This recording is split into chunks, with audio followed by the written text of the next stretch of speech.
future. There are no people in the future. No people at all. There are no people in the future. Where did all my people go? There are no people in the future. Let me try my people call. Where are all my people?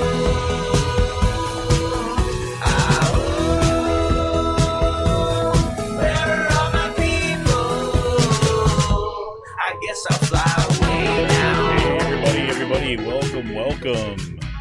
Yes, ladies and gentlemen, it is Monday, January 31st, 2022. We have officially almost at the end of the first month of 2022. Welcome to Raging Chicken's Out to Coop Live. This is Kevin Mahoney, editor and founder of Raging Chicken. On Out to Coop Live, we talk to progressives, activists, and troublemakers of all sorts, right from our own backyards from across the country. And there's nights like tonight, we're just kind of checking out what's in the news, hearing what's on your mind, telling you what I've been reading, stuff like that. See what you're reading, fun stuff like that. On Fridays, Sean Kitchen and I break down the good, the bad, and the ugly in state and national politics. Although I have to say, this Friday we might have a little bit of a change of format. I mentioned this on the show before, is that Sean is coming to some work conflicts with our regular Friday show. So it looks like on Fridays we're going to be bringing in some guest hosts for a bit. Sean will be joining us when he can. And this Friday, I'm just going to secure this up. Before the person who is going to be joining me on Friday has fully confirmed, let me let this person fully confirm and let me square away all the details before I let you know who will be here on Friday to join me for Out to Coop, Friday's Politics Roundup. But Sean will be jumping in when he can. We'll have more details on that as the scheduling stuff gets worked out. And you got to check out the Wednesday show with Cyril Michaleko. Yes, next Wednesday, Cyril and I are back. That's right. We will be back next Wednesday for the Wednesday show. Cyril, of course, is a progressive columnist for the Bucks County Courier Times and the Intelligencer. And he joins me to drill down into Bucks County, Pennsylvania, and international politics. You can get all our shows by subscribing to our podcast on Podbean, iTunes, Spotify, or wherever you get your podcast. You can help support this show by becoming a patron for as little as $5 a month.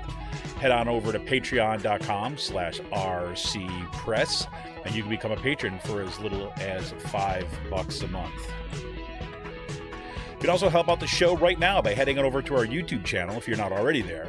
Smash that subscribe button, like the stream for the show, and hit that notification bell so you know every time we go live.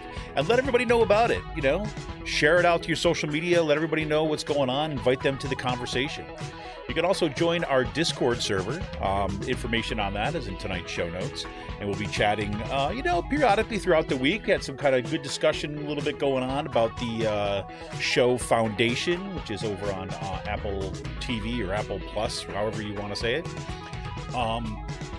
Excuse me, I talked a little bit about that. For more PA Progressive Talk, tune into the Rick Smith Show's live stream at 9 p.m. Eastern on his YouTube channel, Twitter, Facebook, wherever you get your live streams. He's there every night. Head on over to the ricksmithshow.com for the latest across all his platforms. He's out there at WBAI, KPFK in Los Angeles, all over the country now, man. He's just tearing it up. Phenomenal interviews with some U.S. senators this past week. Dealing with the kind of impasse that we're in about getting absolutely anything passed that's related to democracy, voting rights, and people. About that.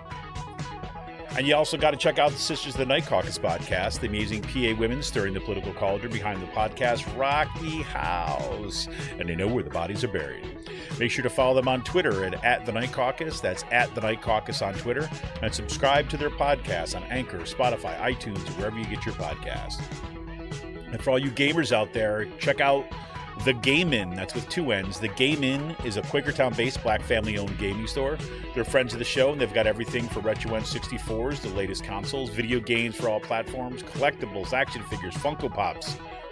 Great stuff on over there. Kids get also discounts with every A on the report card. Check them out on their Facebook page. Follow them on Twitter at The Game In. That's with 2 N's at The Game In. And got a question about a game, looking for something hard to get? Shoot them a message or drop them an email at thegameinpa@gmail.com.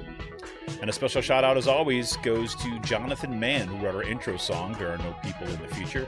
Check out all his great stuff on his YouTube page and follow him on Twitter at @SongADayman. Again, with 2 N's, that's @SongADayman on Twitter. Well, yes. For those of you who have been waiting for the return of our guests, well, yes, this is another week of me chatting, and we're not having a bunch of guests this week again.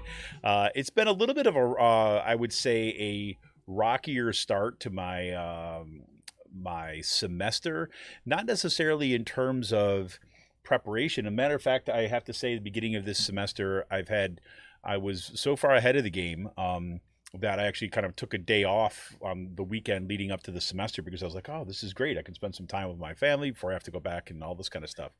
The problem was I ran into a bunch of tech issues. I'm teaching 1 online class and 3 in-person classes this semester, and just ran into some tech stuff, some weird ways that the university's say content management program interfaces with some websites, and also, I don't know if it's got weird. I'm sorry. This mic is making weird noises in my brains, in my ears. Anyways, so the point is, God, I'm just like, it's been this kind of week, right? Anyways, my point was being is that just some weird stuff, uploading videos and getting things kind of prepared to go live. There was just some problems with uploading videos and the stuff that happens normally, but just seemed to be an excess share. And then, and that was it. My kids, of course, had the Monday off. It was an in-service day, so it made it a short week, and so that was a little bit juggling all that together. So, one of those kinds of things. But we're getting there. We're getting there. So today it's been back to a full week of work and so on. But tonight we've got a bunch of kind of cool stuff going on out there. I'd love to hear from you too as well. Got things that you want to talk about, things that you're jumping the mood. You can throw it in the chat. You got some links to some cool stuff you want to talk about. That'd be great. You can always, if you want to call in, you can always hit the riverside.fm link that is in tonight's show notes. You can call into the show if you so choose. Just remind you that if you do want to call into the show, make sure that you turn the volume down or silence your YouTube channel so that you're not getting that feedback and you're not getting the delay in the speak. You'll just be calling in directly in riverside.fm. But so tonight we've got some stuff happening in Philly, some kind of cool stuff going on, some great stuff, events coming up around PA elections. There's Trump, of course, gave a basically call for a race war over the weekend, which was just crazy. I got the new issue of Dissent this week. Picked up a couple books from the Doylestown bookstore. It's been a good day. So I just thought maybe we can just take a peek at some of that stuff, see what you got to think, and again, love to hear what's on your mind. Right off the bat, it looks like the Star Wars the Starbucks unionization effort is not a fluke, as some people suggested that it was just just a little something that was happening up there in Buffalo. And, Buffalo, you had this kind of socialist running for mayor, and she won the nomination, but then you had this other weird stuff. Maybe just Buffalo. Nope. It turns out that there's been union files, people filing, different workers filing for unionization with the National Labor Relations Board across the country. And of course, this past week, workers at, this was in WHYY that I'm reading from, just so you know, workers at 2 Starbucks locations in Philadelphia announced their plans to unionize on Friday, joining a wave of workers attempting to unionize the national coffee chain shops. Petitions were filed with the National Labor Relations Board on behalf of employees working at the 600 9th Street and the 1945 Callow Hill Street locations, and that was according to the union Starbucks Workers United. The shops in 16 states have now announced or completed union drives. 2 of the first locations that attempted organizing, both in Buffalo and New York, succeeded in winning their union elections. Ahead of those votes, Starbucks CEO Kevin Johnson and former CEO Howard Schultz both made appeals to the workers to reject the union, and some workers received text messages saying, "Please vote and vote no to protect what you love about Starbucks. Low wages, no worker protection, schedules that you can't schedule around." on-time processing, all that stuff. So that's pretty cool. So congratulations for the filing. At least I know that the battle is not over, certainly. But the filing for those workers in Philadelphia, those 2 Starbucks locations, again, that is 600 9th Street and 1945 Callow Hill Street locations in Philadelphia. So if you were down in Philly at all, stop in and show them some love. And they had a cool action that that if you were kind of pre-ordering a drink in one of those locations and ahead of the different vote to call in to leave your name as union yes or vote yes on the union. That's kind of a pretty kind of cool thing. I think I just might be calling in my name as union yes anytime that I'll stop by a Starbucks. I'm looking at my neck of the woods. I pass 2 Starbucks on my way to work on every day. One in Quakertown, and right in the kind of the heart of Quakertown on 309. It's right next to like a kind of a sub shop. I forget, Game Inn and Five Guys is all over there.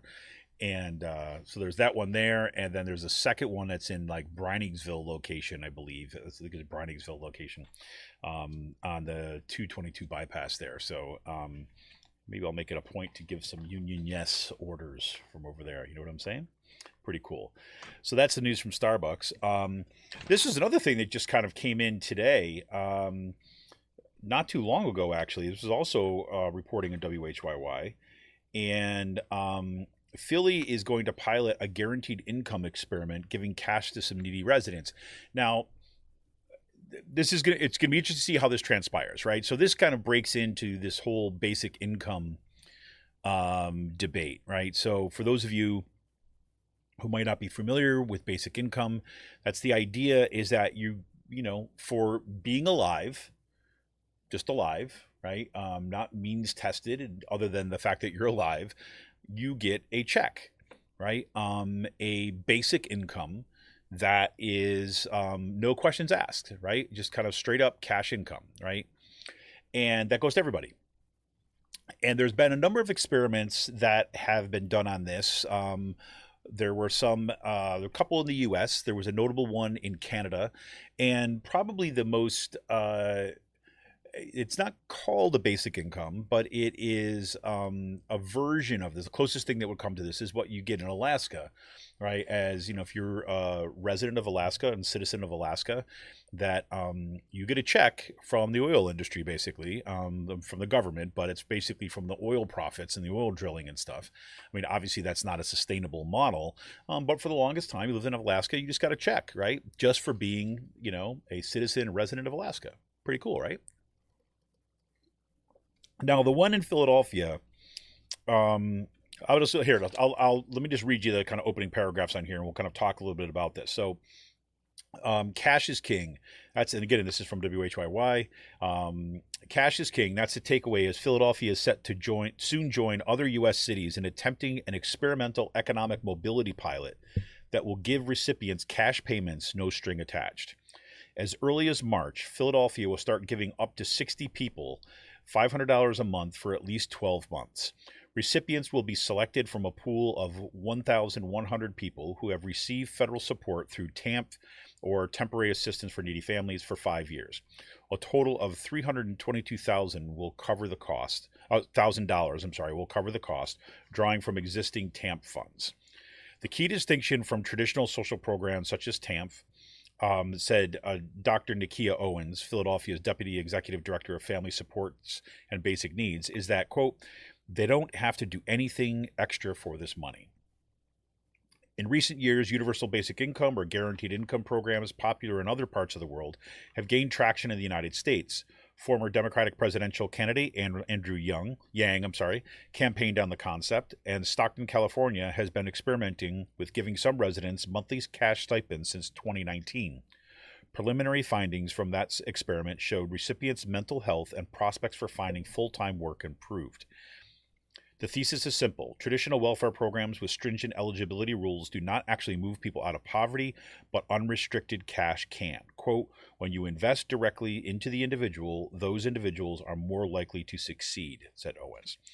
So now this is interesting. I mean, obviously this is the very, very small pilot program. You're talking about $500 a month, right? And it's only 60 people, right? Not even 60 families, but 60 people who are receiving these funds. You can make an argument that, it's more than that, because some of these are going to be, the money will be going to an adult that has children, so have an impact like this. But this is kind of an interesting program. Now, of course, the problem with some of the basic income programs, such as the basic income that were proposed by Andrew Yang, and a lot of, you get this weird support for basic income programs out of Silicon Valley, this huge support for it, thinking this is great, what you should do, you just give people the money. The problem with some of the kind of the right-leaning or the libertarian-leaning versions of basic income is that they just want this kind of like lump cash payment to be put out in place of other social programs. So in other words, that you give this, in this case, it's, $500 a month, and then you get rid of food stamps, you get rid of all the other forms of support, you get rid of any other kind of, supplementary income, free lunches, anything else that the state would normally support, right? Any kind of, support in Medicaid, any of that kind of stuff.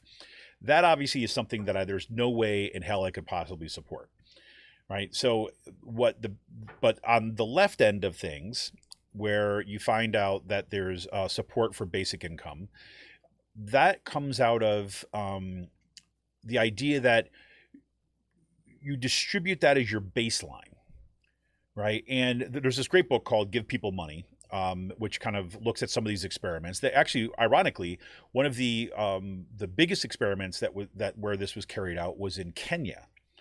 And I forget the dollars amounts, but you talk about a situation where people don't have access to government services in some places. They don't have access to banking accounts and so on. So everything was done through cell phones, where you had this cellular banking system that was kind of a network that was kind of being developed in Kenya, kind of separate from this program. And the money would just show up in their accounts, right? And what they found is that you had a surprise, surprise, right? If you ask the real question, right, why are people poor? The real reason why people are poor is because they don't have money, right? It's like, that's like in the definition of being poor, right? So instead of psychologizing it and all this kind of stuff, you just use the kind of Occam's razor version of this and say, no, they're poor because they don't have money. Right? Yeah, we could talk about all the reasons why this is it, but the reason why they're poor right now is because they don't have money. So why don't we just give people money? And it's been a pretty remarkable success in Kenya thus far. And you're talking about this being in a country that, doesn't have the kind of wealth, the kind of deep wealth that, say, the U.S. has or some other countries. And it's successful. And why? Because they find out that when you actually give people money, they use it for things they need, right? So, and they don't have to go and kind of prove that they're looking for work. They don't have to go and prove that they're upstanding citizens, that they didn't have a glass of wine in the past week, that, and turn over all this kind of private data, and having people inspecting their homes to determine whether or not they're kind of like wholesome individual. No, just give people the money, and you cut out all that bureaucracy, right? You get rid of it entirely.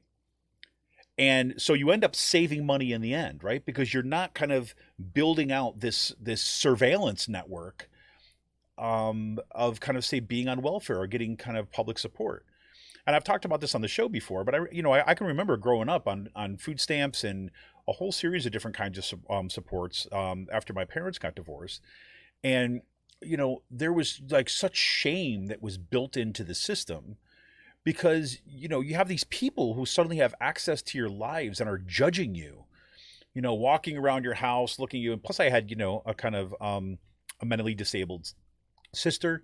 And so you had, any assistance for her, you'd have other people coming in to kind of monitor it. And it was never people just showing up for like, hey, can we help you out with this? Can we help you out with this? No, it was more about, it was about judgment. Is like, are you doing these things correctly according to this rubric of what an upstanding person is, right? And generally these, it was always felt invasive. It always felt shameful. And that is true kind of across the board. But once you remove all that from, and say you don't want the shame police around anymore, that you just want to give people money, is that it works. And it actually turns out that it costs less money in the end, right?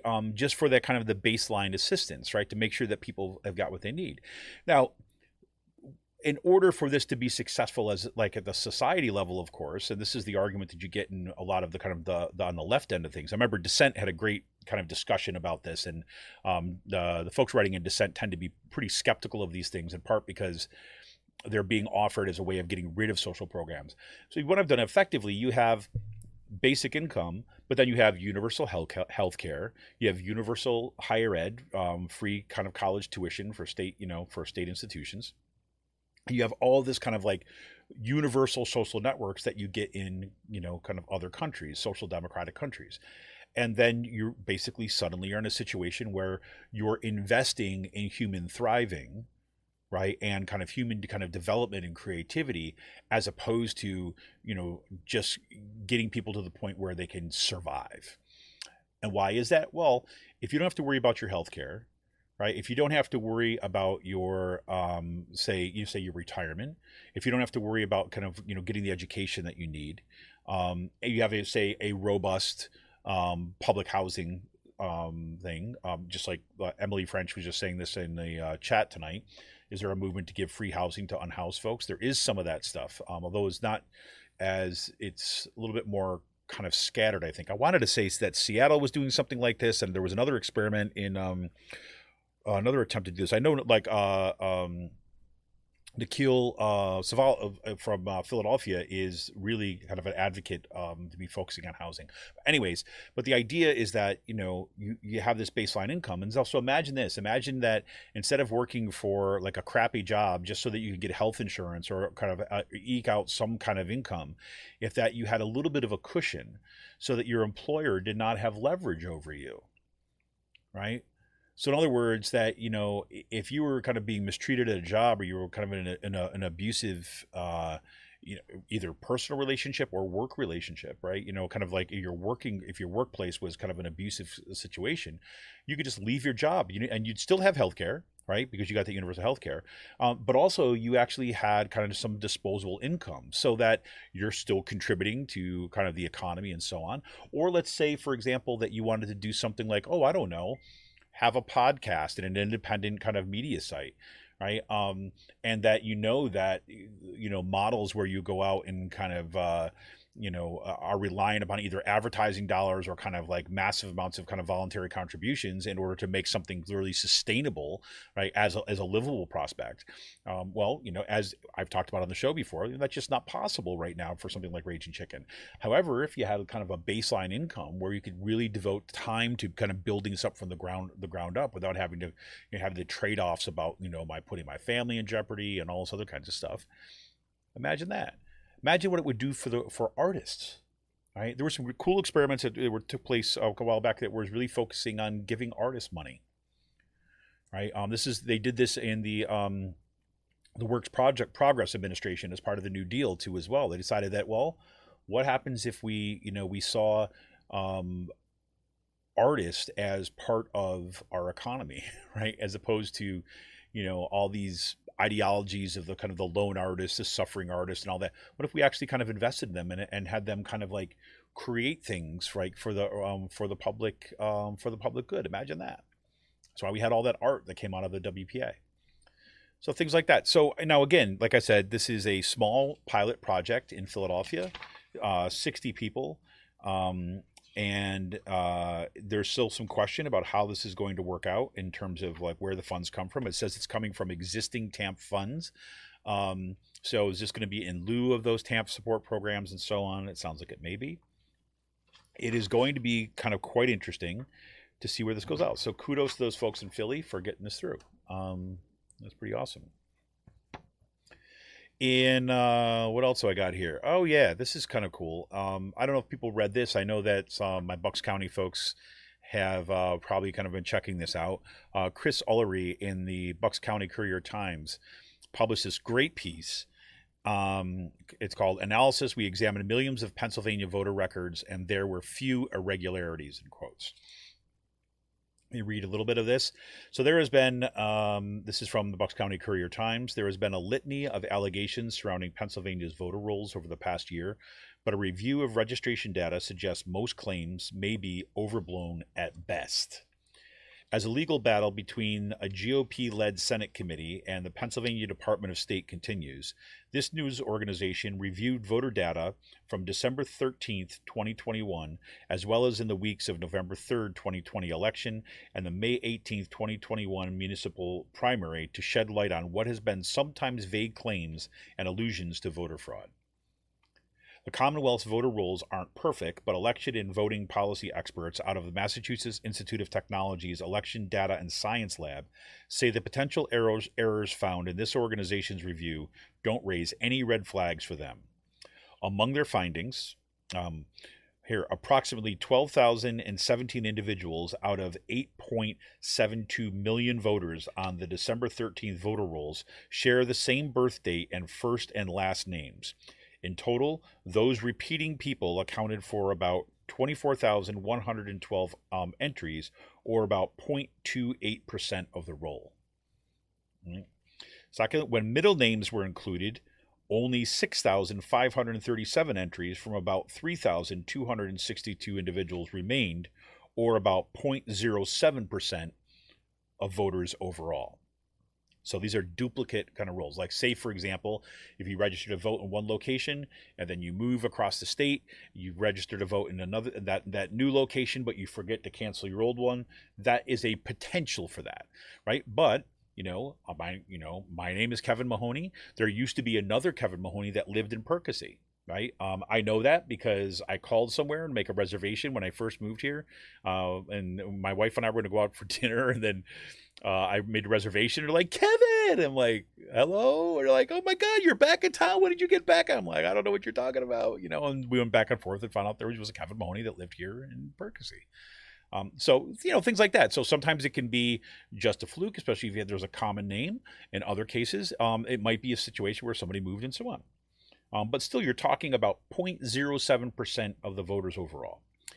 And about 643 voters were over 120 years old, according to their birth date, a rate of about 0.0001% of all voters, right? So, again, this is an instance where somebody dies, right? And there's somebody in the family or who's ever dealing with the estate or doesn't think, right, to go in and cancel their voter registration so they stay on the rolls, right? And then about 400 voters were missing last names, 4 were missing a date of birth, and another 86 were missing first names, right? So all in all, there's like some of these minor inaccuracies and everything. Now, let's be clear. This is just looking at the voter records. This is not looking strictly at the people who voted, right? But it's a great piece. I strongly recommend folks check it out. And again, this is done by the Bucks County Courier Times. And I want to let people know that this, let's see, I think it's Wednesday, but it might be Thursday. This Thursday at 6:30 p.m., the League of Women Voters PA is hosting Chris Ullery from the Bucks County Courier Times. This is going to be a Zoom discussion, and just like I'll put this in the show notes for folks if I can grab it. I'll do that in a second. Let me just see if I can just grab it right away to make sure I don't forget. If I put it in here, let's see. I'll check it out in a bit. I'll put it there in a minute. But so there's a Zoom call. Let me just read it. This is from the League of Women Voters PA. So join the League of Women Voters of Pennsylvania, the PA Budget and Policy Center, All Voting is Local, and We the People, Pennsylvania, as part of our series of forums on democracy in Pennsylvania for a discussion with Chris Ullery, Government and Development Reporter for Bucks County Intelligencer and Courier Times. He will talk about his latest piece, Analysis. We examined millions of Pennsylvania voters, voter records. There were a few irregularities. He will discuss the data he examined and the findings, what the findings are, and related observations. And so that's kind of cool. I'll make sure I put a link in that before the end of the show. So if people want to check that out, they can. But it will also be in the show notes afterwards. I'm definitely signed up for that. and hope to kind of jump in and hear what Chris has got to say. He's been doing some great reporting over the Bucks County Courier Times, so do check him out. And if you can make it on, I think it's going to be useful just to hearing some of these statistics and getting a little sense of what's real and what's not real. I'm also really hoping that it's going to get a wide swath of people there, just to kind of better understand, what's real and what's not, right? I mean, obviously these kind of, the right wing, I don't know, edge surfers, if you will, those folks are never going to be convinced. But there's a lot of people that just hear about irregularities and they're kind of unsure about it. They're not following politics quite as closely. Sounds like it's a great opportunity to get some really kind of good solid data analysis, and it's based upon the piece. It shows you that, look, Pennsylvania's actually got a pretty solid electoral system, and the amount of kind of quote unquote irregularities. Like, first of all, let's be clear about this. As long as we have like humans involved in institutions, right, there's always going to be problems. There's always going to be irregularities, and nothing will ever be perfect.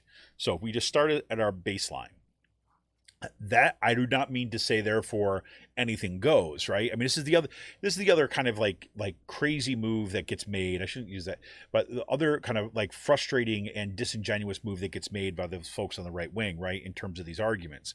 So by me saying like, look, as long as we have human institutions, we're going to have human, kind of error is going to be part of any of those institutions.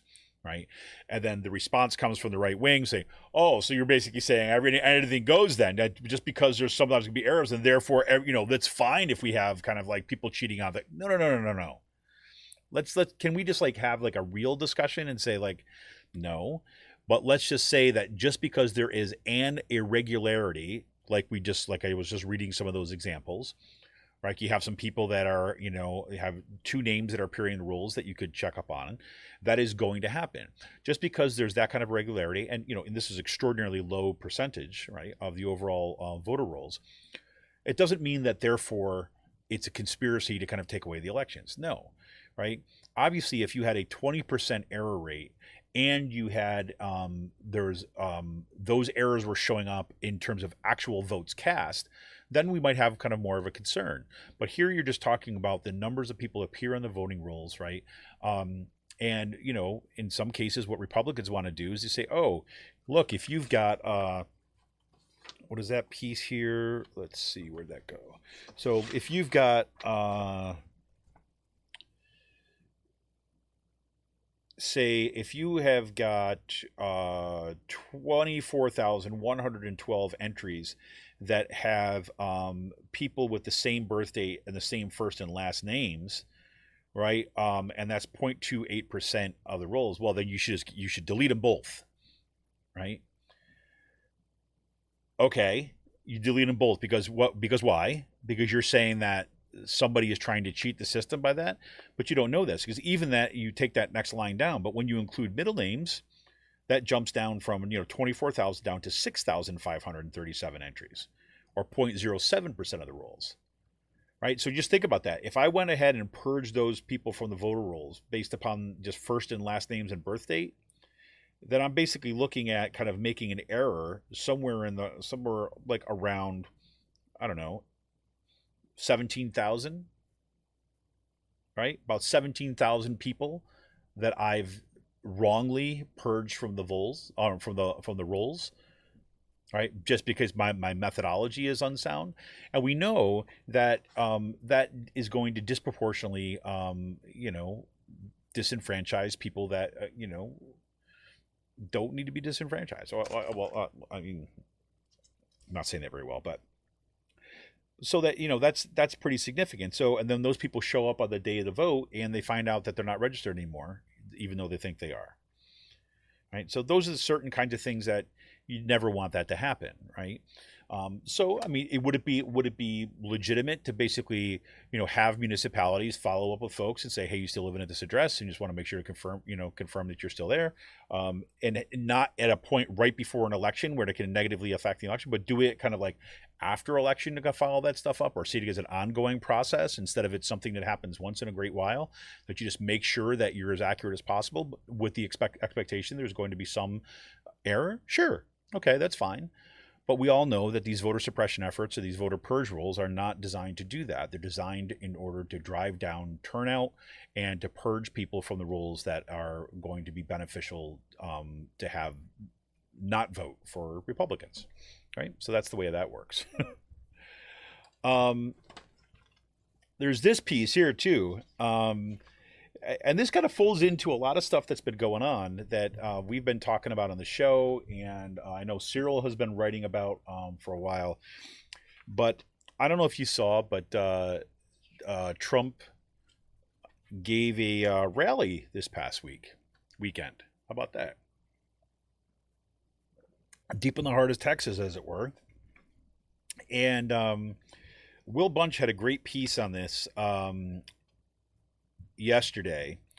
It's titled, "At Texas Rally, Trump All But Promised a Racially Charged Civil War If He's Indicted." And I think, Will he's right on the mark with this. So let me just read you a couple sections from this to give you a sense of kind of what the case is that he's arguing. So this is kind of towards the middle of the piece.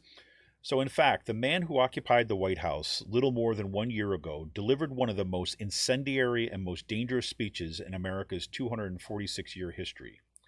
It included an appeal for all-out mayhem in the streets to thwart the U.S. justice system and prevent Trump from going to jail as the vice tightens from overlapping criminal probes in multiple jurisdictions.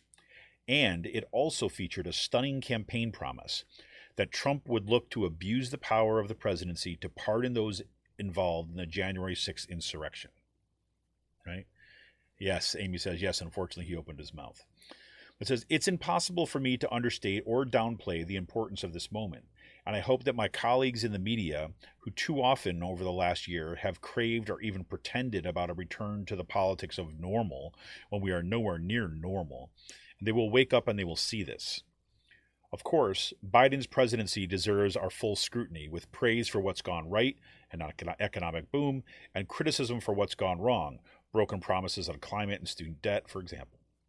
But while Biden is seeking to restore democratic norms, a shadow ex-president unpunished so far for his role in an attempted coup on January 6th is rebuilding a cult-like movement in the heartland of America, with all the personal grievance and appeals to brown shirt-style violence that marked the lowest moments of the 20th century.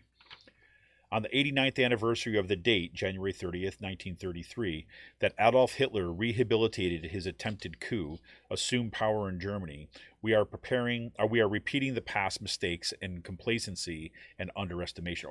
Are we repeating the past mistakes of complacency and underestimation?"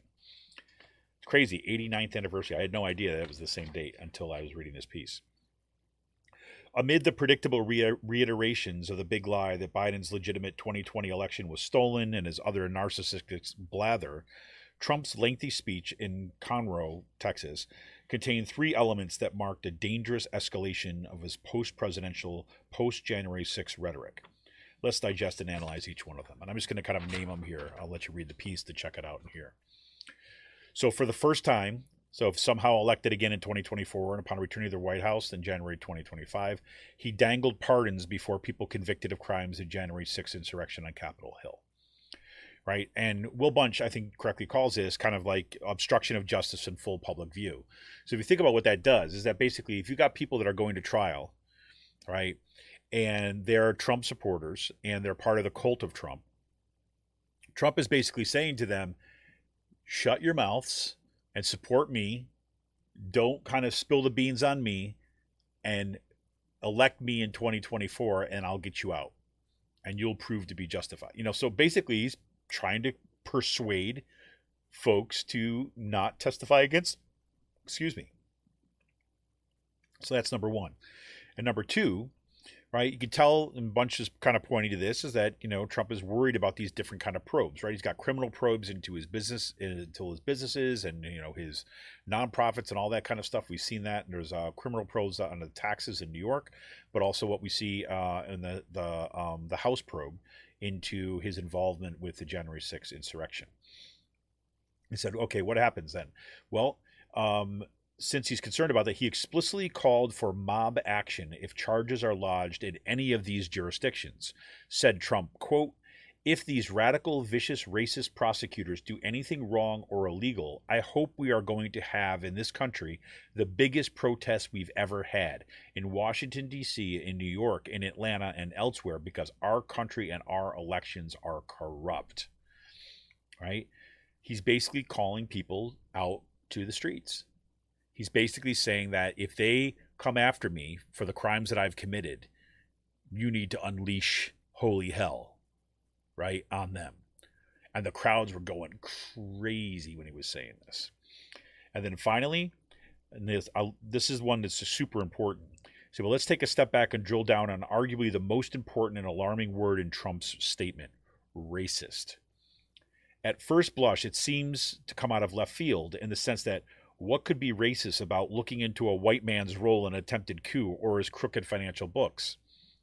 Except that it happens that 3 of the key prosecutors investigating Trump, the Fulton County, Georgia District Attorney, Fani Willis, New York State Attorney General Letitia James, and New Manhattan Prosecutor Alvin Bragg, as well as the chair of the House Committee, Representative Bernie Thompson of Mississippi, are all black. So you see what he's doing? He's using the kind of white victimhood, right, and the call for white aggrievement as a way of saying that this is racist against white people. All that bullshit that we hear all the time about reverse racism and everything, he's calling upon. And it says, and Bunch says, in tying skin color to his call for mobs in Atlanta or New York, Trump is seeking to start a race war. No different, really, from Dylan Roof, right? Remember, he's the killer. So there you have it. I mean, it's a great piece. I mean, I obviously did not read the whole thing, but this great piece by Will Bunch at Texas rally. Trump all but promised a racially charged civil war if he's indicted. So there you have that. Emily says, the sad thing is there is no prohibition in the Constitution for a jailed inmate to run for president. Yeah, that's true. That's true. Crazy. So that's the one piece I had. What should I look at next? Well, was going to say this one. Yeah, I'll close on an up note. How's that? But not this one, but the one after that. So, I came across, now I'll tell you right now that I reached out to these folks. I should look right now. I reached out to these folks to see if we can get them to come on the show. We shall see if they will come on. There is this article from the Chronicle of Higher Education. Now, look, I know that everybody listens to the show is not kind of like involved with higher ed, so I don't mean to kind of go in too narrow of a focus here, but since I am involved in higher ed, and part of that was kind of part of my interest, and I do think higher education is kind of like a critical institution for the maintenance of democracy and so on. I came across this piece by Kevin McClure and Lisa Hicklin Fryer, and it was just published last week, a week and a half ago. It's called The Great Faculty Disengagement. And I haven't exactly been shy about sharing some of my frustrations with, say, working at Kutztown right now, or the state of higher education and so on, and how difficult it's been, just say personally for me, right, just to have something that I cared so much about, just to have my passion for something just killed, and I looked at higher education as an institution, not just in terms of what happens in the classroom. I mean, I still love teaching my classes. I still love, engaging with my students and so on. I've always loved the students at Kutztown. I think they're just, I've just had just awesome experiences with students at Kutztown. I mean, just like always surprise you, always doing kind of working hard and all that kind of stuff. But the administration has just been, has gone out of its way to, kind of just disregard, belittle faculty members, to reduce us to somehow self-interested, like automatons of some sort, like that are only after their own self-interest and they don't care about, higher education and so on. And it gets you after a while, especially when that's coupled with, a refusal for, the administration to fill vacant seats that are for people who have retired or have gotten jobs elsewhere, that we're teaching classes that are necessary for students to get, to have those classes in order to graduate, to strip programs to the bone so that people are just kind of running ragged, all the while heaping more responsibilities to do just bean counting. Basically, this assessment nonsense that they're doing in higher education right now is just like mind numbing. The constant like call for, we say, hey, look, we need a faculty member to be able to cover these courses. And then the reply is like, okay, well, you're going to need to show me all the data. So then suddenly individual faculty members become, like data gatherers for an analyzing workload requirements of, students or faculty members in a department in order to cover classes, and so you spend your time trying to figure out how to get access and how to break down all these numbers, as opposed to preparing for your classes where you're supposed to teach. And then when you actually produce these reports for the administration, you basically show them what you're doing. You give them all the data that they want. Not only do they kind of disregard your conclusions, but very often they don't even read it. Like I've told this story before. I never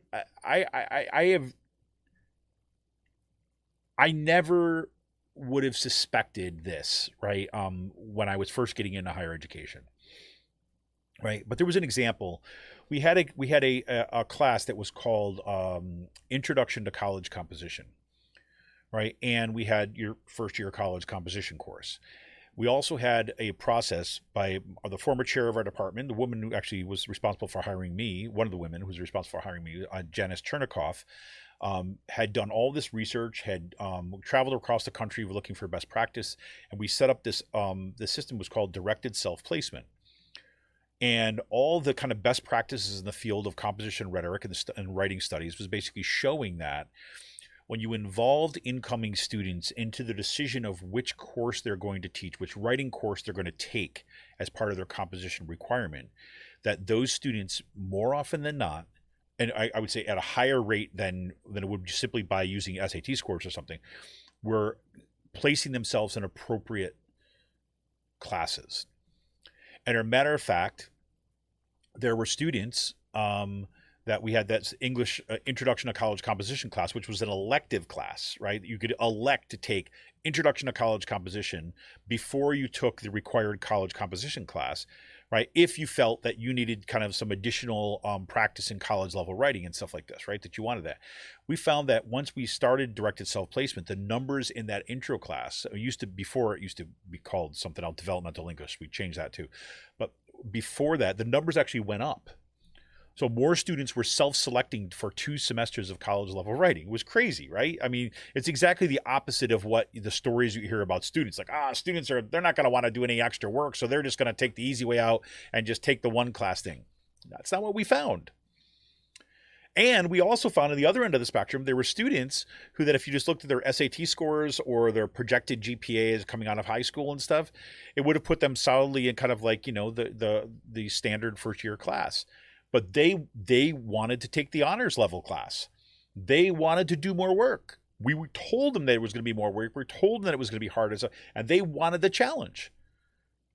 And those students who made that challenge, we were able to show that they did well, if not better than some of the people who would have been just placed directly into the honors program. Right. So it was this, and we used to have this time in the summer where students would come to this, the campus for orientation. And as part of their orientation, we would take them through these rounds of directed self-placement. Right. It was labor intensive. It was a lot of work. And I was the director of our first year of our writing program, our composition program for several years. And I used to run these things in the summer. It was hard work. It was long days. Lots of kind of reports and all this kind of stuff. But in the end, we had students who were invested in what they were doing in their first year. It was great. And, and Janice, like I said, Janice Chernikoff was responsible for getting this thing off the ground and really kind of laying out a logic. And she published on this stuff, and people would call her to get perspective on how to do it at their university. It was great. And it was like, it really set Kutztown apart, right? It was like we were doing this kind of really innovative program and all this stuff. So long story short is that when you had, the bean counters decided that they were going to start looking at places to cut, they looked at directed self-placement because, you had to pay somebody in the summer to come in and do this. They thought that that was irrelevant work and they wanted to get rid of it. So they looked for ways to get rid of it. And they didn't understand. They used the language that we don't want to give students college level credit for remedial work. They were calling that introduction to college composition class remedial work. It was not a remedial class. We had to stress this to them over and over again. We had to show them the data. We had to show them the research that backed this up. But still, that's all they would call it. So in their head, they put it in this remedial category so that they could get rid of it. Right? And eventually, they did. Right? We went through several years of trying to save this. And then I was, I passed on the coordinator of composition to Dr. Amy Lynch-Biniak, who's still the coordinator of composition there. And she fought for this tooth and nail, kind of left and right. And we also had Amanda Morris, who was our union president at one point and was also, she was running the Writing Center.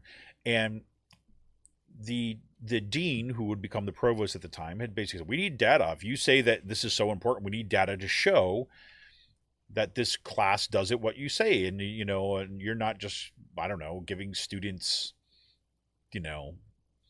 more work or easy way out or whatever it is, right?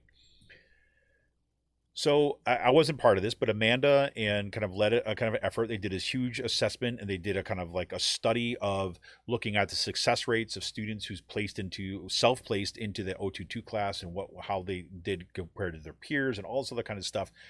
They found in that direct study, because we were told by the administration, well, you're relying upon research, of like best practices and research of faculty that have done this research at other universities. You don't have anything from Kutztown. And we're like, what? Like Kutztown University students are kind of all unicorns that speak some kind of space language so you can't compare it to others. No, that's how research works.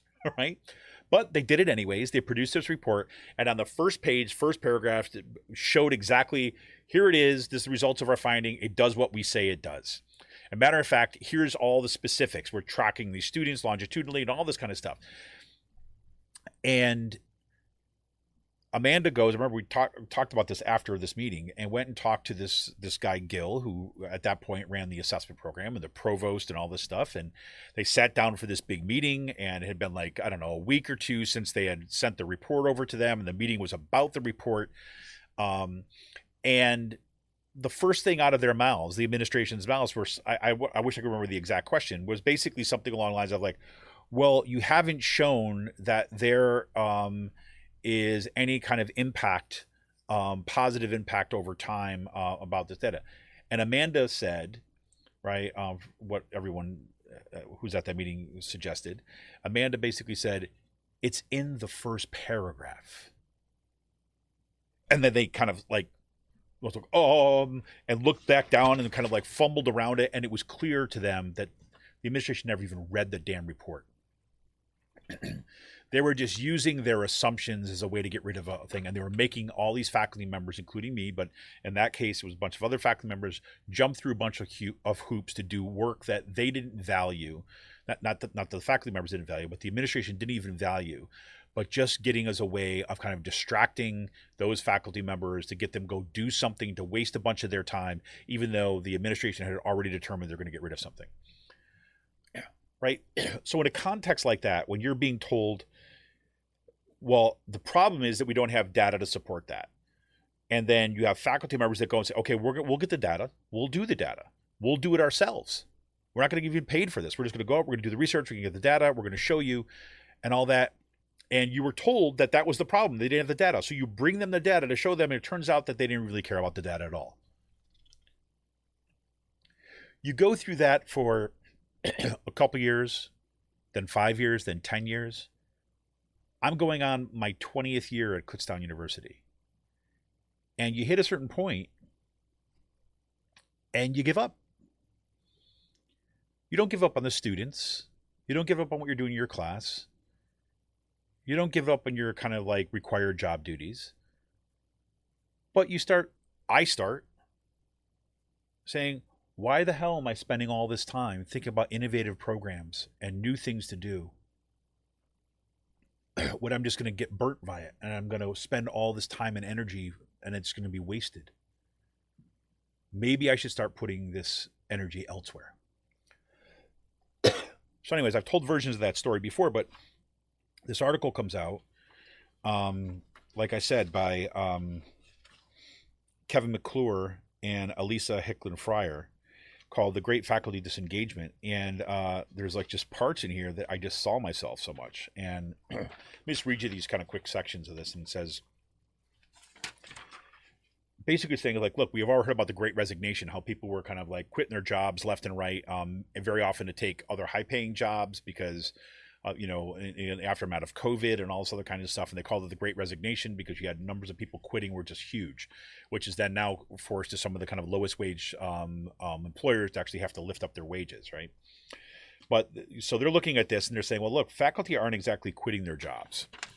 Right, but doesn't mean that there's not a similar dynamic. And it says, nevertheless, most faculty members aren't making big job moves.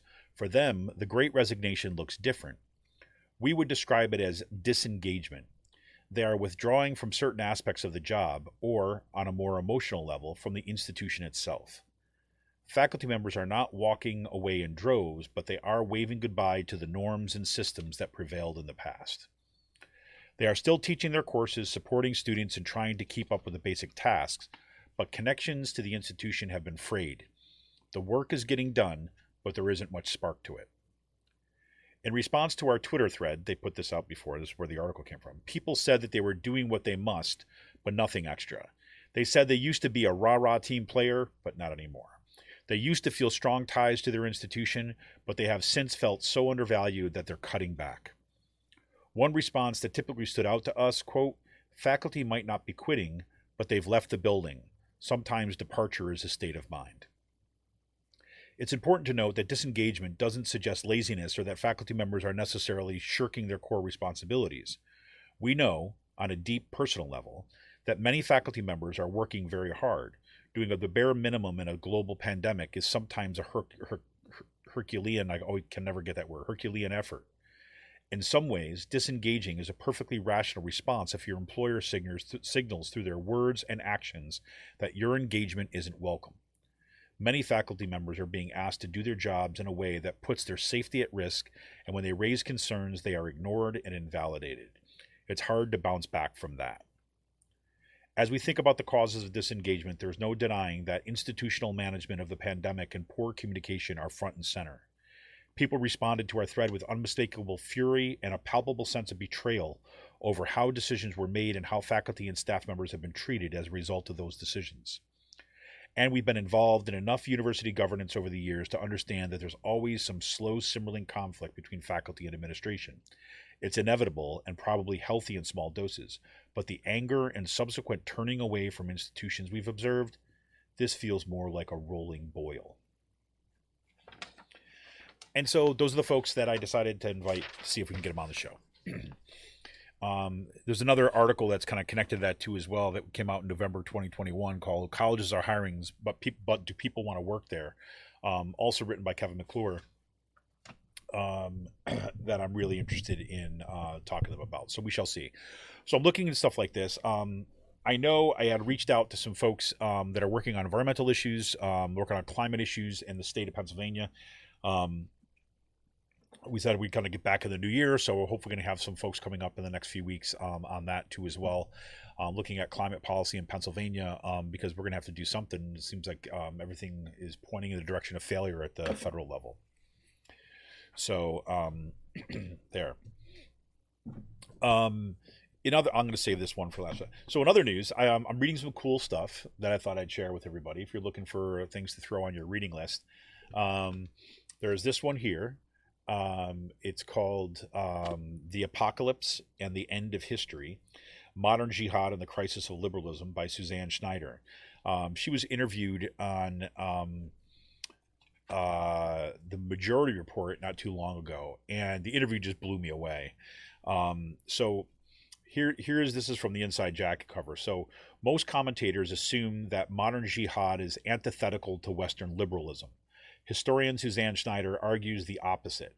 The behavior of jihadists has a lot in common with the political life in the United States and Europe. Examining the politics and ideology of the Islamic State, she discovers a microcosm of global political trends, one that can help us understand the slide towards authoritarianism and nihilistic violence apparent worldwide, from the spectacular violence of mass shootings to authoritarian populism and the rise of xenophobic nationalism. She is, what is she? She's deputy director and core faculty at the Brooklyn Institute of Social Research, specializing in the history and politics of the modern Middle East. Is the interview with on the Majority Report was absolutely fantastic. I'll try to remember to throw it in the show notes. But so I just picked up this book. It's one of the books I ordered at the Doylestown bookstore, and I picked that up today. The second one is this amazing little book. This is called On Compromise, Art, Politics, and the Fate of American Ideal by Rachel Greenwald Smith. I mentioned her on the show a couple of weeks back. After, again, this is another Majority Report interview. Emma Vigeland interviewed her, and it's absolutely fantastic. And it is right. It's funny because it's dealing with questions of art, and it comes at things from these from a little bit different perspective than I think a lot of folks in the political world start thinking about. But it is at the core of some of the problems that we're facing right now in the current iterations of the Democratic Party, and what we hear about compromise. So let me read you. Here's on the back cover for this is so in On Compromise, Rachel Greenwald Smith argues against viewing compromise as an unalloyed good, politically, ethically, and artistically. By way of such topics as the Riot Girl movement, the Iowa Writers' Workshop, and a COVID-19 pandemic, protests for racial justice, and the resurgence of fascism, she raises the dangers of thinking about compromise as an end rather than a means. Yet even as Smith explores the ways that late capitalism demands individual compromise, she holds out hope for the possibility of lasting change through collective action. Absolutely fantastic interview, and I've started to read this book already, and it's great. And it's right in this. It reminds me of this other book that's related that I'm going to go back to and reread. It's called Against Civility, which is also looking at the ways that civility is deployed particularly against kind of people of color, as a way to, as Martin Luther King famously put in Letters to Birmingham Jail about the kind of the white liberal or the white moderate. But how that civility is deployed in this way. What Rachel Greenwald Smith discusses is that, we've shifted, and you could see this in the rhetoric of Biden right now about how you're going to reach out to Republicans and have a compromise, and compromise is the mark of good legislation, right? That's the kind of the language that we hear in the mainstream media, where what she's arguing is like, no. That is the exact opposite of the way that we need to be thinking about stuff, right? That is the language of late capitalism. That is not the language of good legislation or something that is measured for the good of the people in a democracy, right? So, when Joe Manchin basically says he's not going to vote for anything unless there's Republicans on it too as well, that is the complete ass-backwards way to thinking about it. It gets this way of thinking about the impact of policy and has us pay attention solely to the form of democracy. Like, is it bipartisan? As opposed to, is it addressing a real need in the world, and is it going to help out people, right? And so this is where with the Democratic Party in particular, which is so focused on bipartisanship and compromise, as opposed to having an affirmative agenda for things that are going to do good for people, right? So that's kind of at the core of her book. So I'm going to be getting back to that too as well. So that's a great book. Again, it's called On Compromise, Art, Politics, and the Fate of an American Ideal. Strongly recommended there too as well. So I got one more thing I'll kind of lay out for you before I call it a night, unless there's other things that are on people's mind. My copy of Dissent magazine kind of arrived this week, and I was kind of perusing through it. I just opened it yesterday, and I thought this was an appropriate introduction that I thought I'd kind of close out a little bit here tonight. And this is from Timothy Schenck, who's the co-editor of Dissent, his kind of editor's note at the beginning of the issue is called Born into the Dark. And it says, what's going to happen. Basically, we're looking at Republicans poised to take over Congress in the midterms, and it looks like that it's going to be more and more difficult to get anything kind of meaningful passed. And so, what happens to progressives who give up on progress? And so I'm just going to read this for you here, and this is from the Inside Jacket again. The problem isn't just about the frustrations of the last year. Yes, the headlines have turned to an eerie replay of the 1970s, inflation, rising crime rates, Afghanistan as the new Vietnam. But the day-to-day setbacks are part of a distinctive set of concerns that have been gathering strength over the last decade. There's the dwindling faith that millennials and Zoomers will claw their way back to the economic security so many of their parents took for granted, along with the fraying of meaningful human relationships in the age of social media and maybe reoccurring lockdowns. Plus the constant ticking of a doomsday clock as the planet heats up little by little.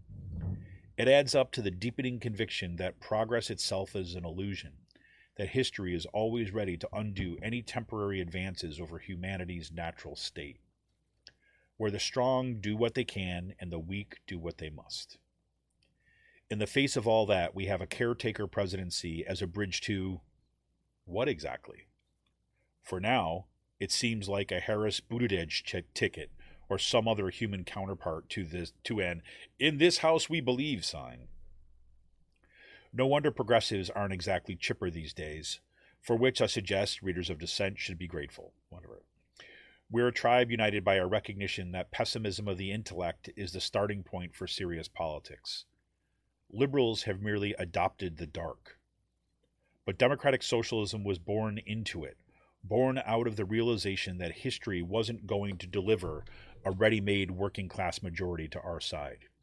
Born out of the belief that collective action could nevertheless inch us toward a more just world.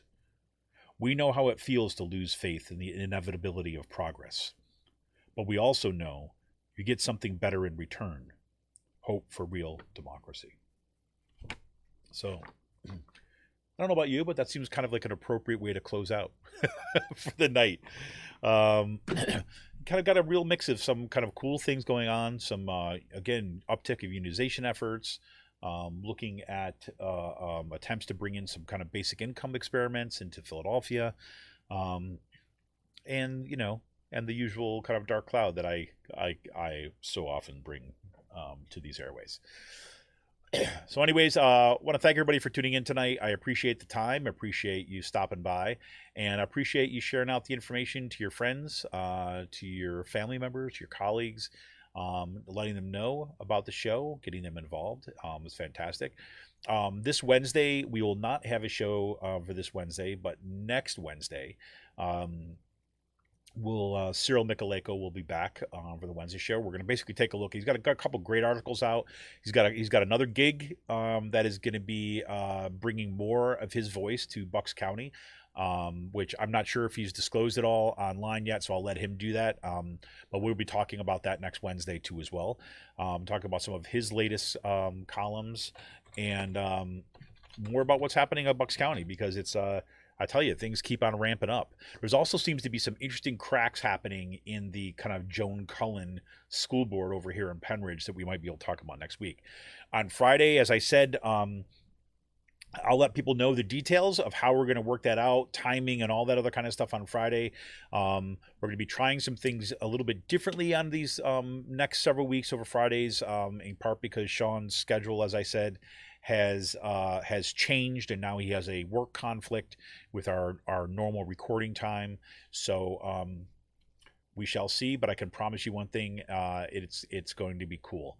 And I'm looking forward to it. I'm just hoping that we're going to get more, use this as an opportunity to bring in more voices to this podcast, more folks doing great work kind of around Bucks County and across the state. Have some fun while we do that. All right. Hey, everybody. This is Kevin Mahoney, editor and founder of Raging Chicken.